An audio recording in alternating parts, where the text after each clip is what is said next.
I was told that apparently doing this, like talking while sitting up, is a bit of a. Oh, say hi to the art wall. Anyways, I was told that doing this sitting up whilst getting ready is like the new millennial pose, but for Gen Z. I don't think that's true. Do I think it has merit though? Maybe just a little bit. Just a little bit. So who am I to deny that it's like a look? Just a bit. So while I'm putting in these earrings, I'll say hello to my speaker. I've had it for a while. Thank you to my uncle and my mother who got it from my uncle. Shout out, mom. Anyways, um, I want to start doing this thing. I'll call it, I don't know, like a Wednesday roundup. Just a video diary every week. I'll still do regular video diaries whenever I feel like it, but Wednesday will be like a scheduled. I have to do it. Okay. Um. Hold on. Let me change something.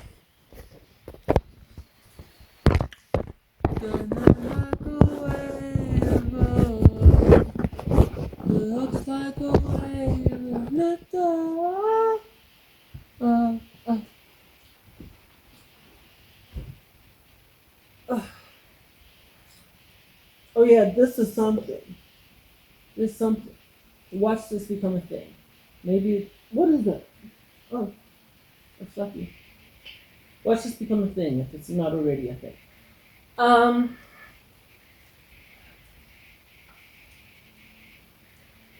Thank you. Bound up. Um.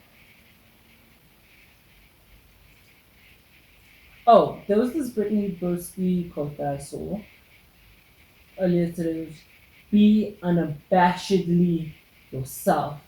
And if you don't know who that is, sit with that. And she screamed, and I'm like, oh, why does that hit me right now? Why does that? And I think it's because I've gotten so accustomed to abandoning myself throughout my childhood that I don't know who I am. Like, I know who I am, but I don't know who I am. Like, I can list off my traits, my character, my 1, 2, 3. But, like, getting to know myself, I've always known myself like a list of facts. As much as I've always been a very creative child and a very emotions and I've always been quite logistic in the way that I learn about myself. Even in journaling and therapy, it was a very 1, 2, 3, 4, 5, 6 step process because I wanted things clear and defined because I grew up with so much chaos.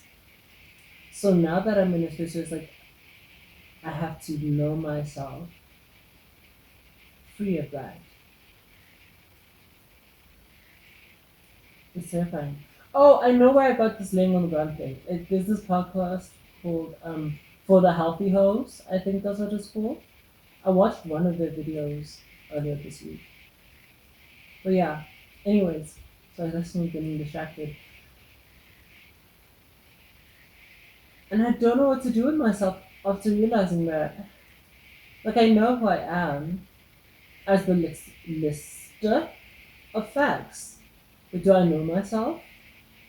Do I allow myself to experience me? I think that's it. And I think that's what I struggled a lot with myself is the fact that I'll know myself, but I won't get to experience myself. And perhaps that's why there may be a disconnect between how I view myself and how other people experience me. Because as much as I know myself as these facts, as these characteristics, the way how it feels to experience me might portray me as a completely different person than who I know myself to be. Then, of course, there comes the finding identity within religion. And personally, I don't want to do that. I don't want to find the identity within religion. Within spirituality, yes. And I don't mean spirituality as in just the astrology or Hinduism. I mean spirituality as in the genuine pursuit of a relationship with God through Christ, because no one gets to the Father except through Him, with the Holy Spirit residing within me. I worry that perhaps that isn't possible. The church has made it a very, not the church, let me not say that. Christian media, popular Christian media, let me say it like that, because there are plenty of Christians that I interact with where I go, oh, you're not at all how I expected you to be. And simply by how forced you put the label that you're Christian, only to realize, oh, like you're a human being, and I'm a human being, and we both get to be human beings together in this.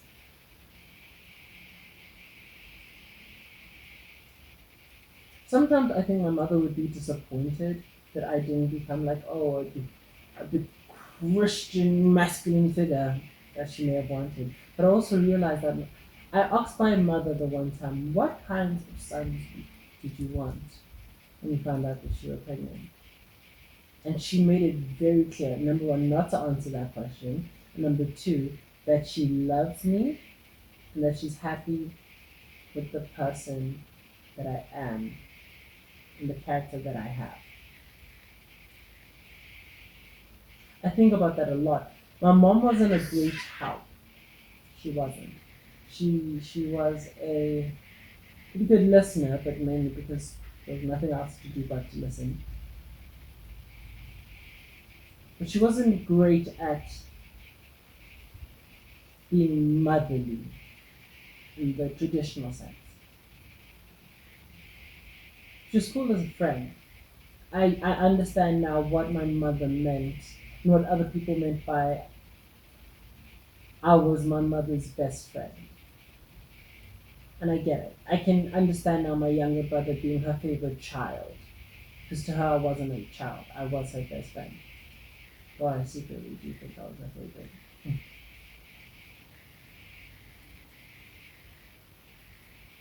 I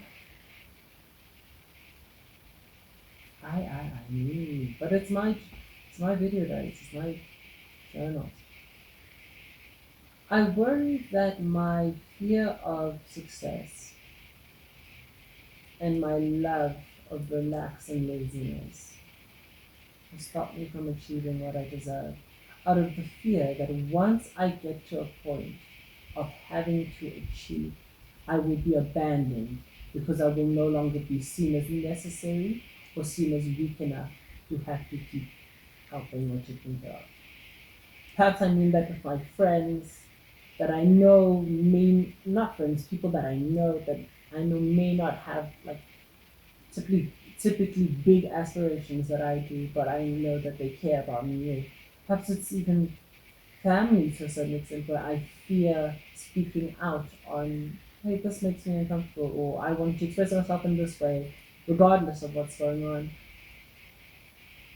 out of that fear of abandonment. That what are the repercussions of being yourself? It's something I've had to work on, even in intimacy with God. Is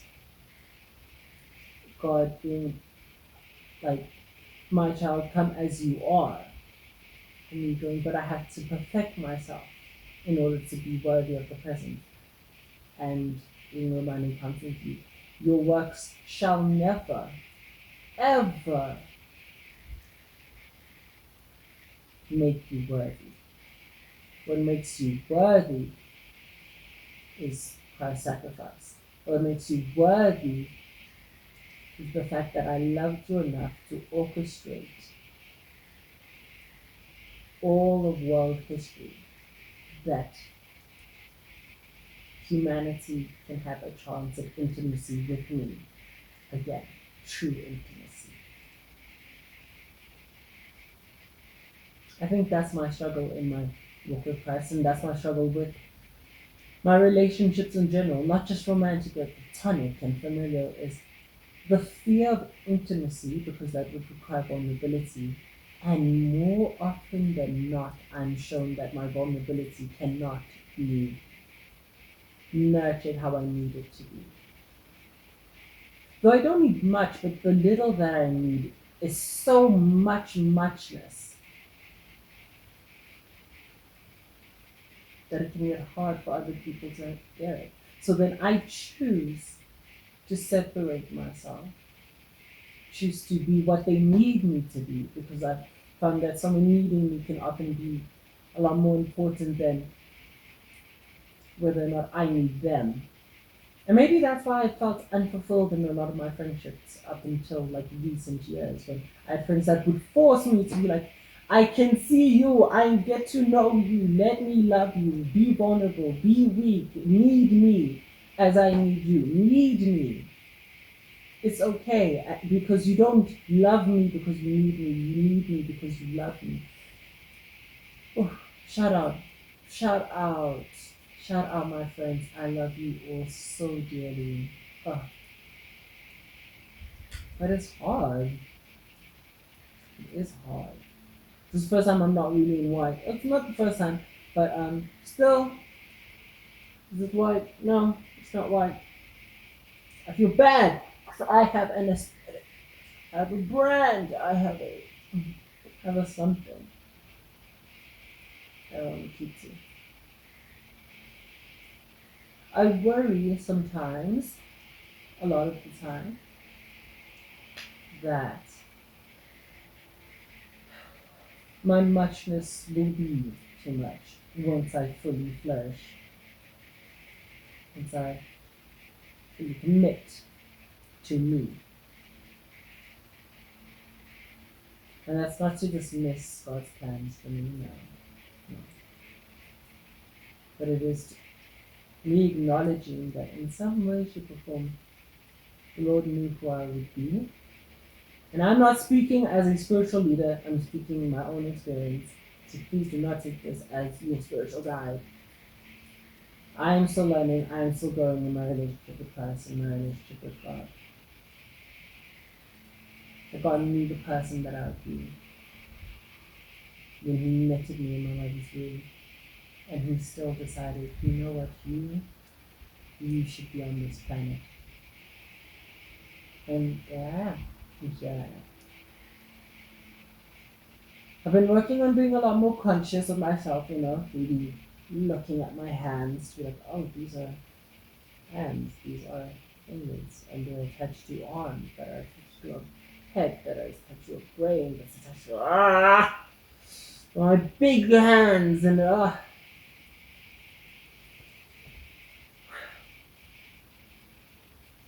I think if they got to know me, they would like me. But would I like myself? I think if they got to know me, they would like me is a quote from The Office. I have not watched The Office. It's pop, and that edit is popular on TikTok. Pam and I can't remember Dwight. No, it's not Dwight. I can't remember who it is, but her and well, now husband. Yeah,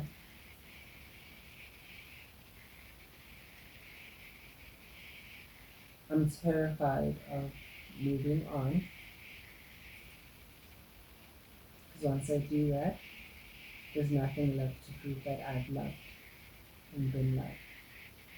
Romantically, that is.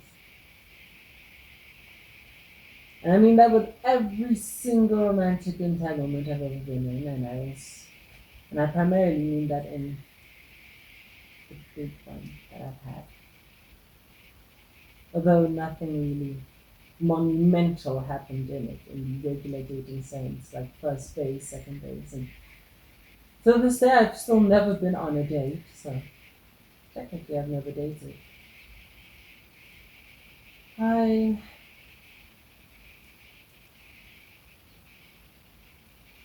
I knew that I was capable of love, romantic love.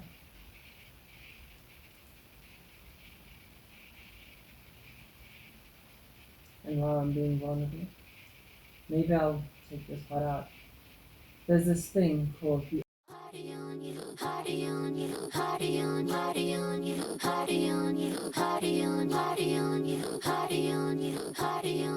Words that it wasn't him, and a part of me was very anxious that it was. Part of me wonders if he would, not whether or not he would care enough, but whether or not he would think enough. Oh, he would think. Oh, whether or not he would think enough to do something like that. Part of me wishes he showed up for my birthday party, even though I didn't invite him. Isn't that ridiculous? I cut off all communication, avoid contact, perhaps even bad mouth to my friends. Like, I've grown from this relationship and I wasn't fulfilled in this way, but I didn't fulfill him in this way, and no. Well, then, I suppose, because conversation we had years ago, but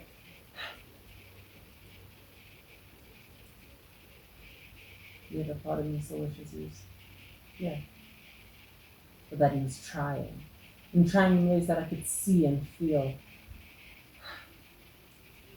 Romantic love is strange. Platonic love is strange as well.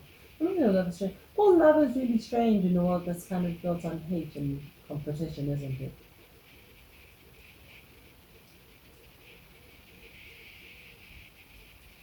I don't know if I can afford to love him while I'm still learning to love myself. I don't know if I can afford to love anyone whilst I'm still learning to love myself. But I think that's the beauty of growing. Honestly, growing up. No. So today I still refuse to be a grown-up. The grown-ups are having no fun. Maybe an adult, but a grown-up? Oh. I think grown-up would have a lot more to do with flowering and blooming because grow in nature. No, grown-ups are not having a good time. They're losing personality. They're losing recipes. They're losing sparks and sparkle. But we're here. We're all here. It's a shame that we can't all just be here. It's a shame that we have to figure out how to make money. Which reminds me, I have to get to planning. Starting this business properly this time and not just some side thing. And getting this degree and then getting the next one and hopefully moving to the beach. Miss the ocean. I really miss the ocean. I know it's a bit of everything that I really do. Anyway. I suppose that's it for today. Thank you for this Wednesday catch up. What color do you feel like? I hope you see a butterfly. You see a daisy. I love you. God loves you more. And hope you see a butterfly. Hey, bye.